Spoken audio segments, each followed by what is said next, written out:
इंतजार कर रहे हैं। जो जमीन 2 करोड़ रुपए में खरीदी गई, वो जमीन 18.5 करोड़ में 5 मिनट के बाद ही कैसे खरीद ली गई।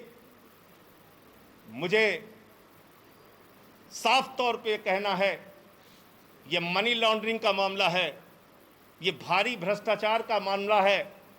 मैं मांग करता हूं देश के प्रधानमंत्री आदरणीय नरेंद्र मोदी जी से, मैं मांग करता हूं इस देश की सरकार से, तत्काल ईडी और सीबीआई के जरिए इस मामले की गहन जांच करा के जो इसमें भ्रष्टाचारी लोग हैं उनको पकड़कर जेल में डालिए, क्योंकि ये इस मुल्क के करोड़ों राम भक्तों की आस्था का प्रश्न है।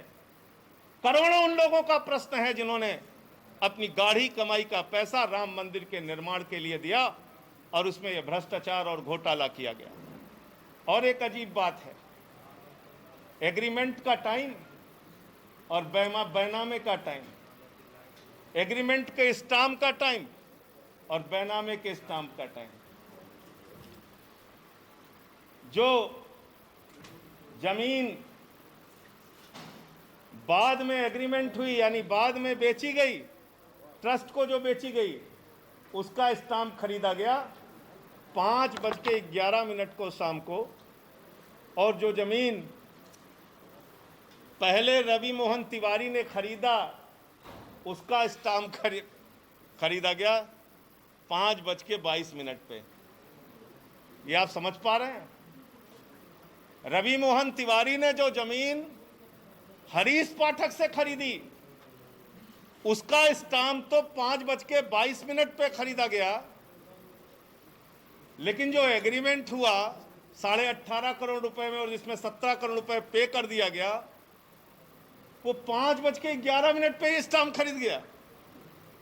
यानी जो जमीन खरीदनी है ट्रस्ट को, उसके लिए पहले से ही स्टाम्प खरीद लिया गया।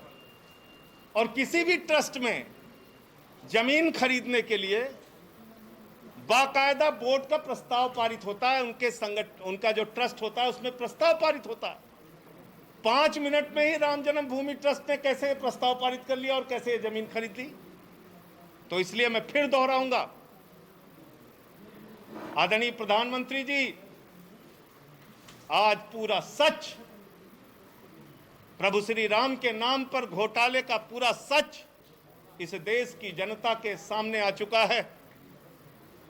उन लोगों का चेहरा काला हो चुका है जिन्होंने प्रभु श्री राम के नाम पर चंदा इकट्ठा किया, लोगों की आस्था के साथ खिलवाड़ करते हुए घोटाला और भ्रष्टाचार किया।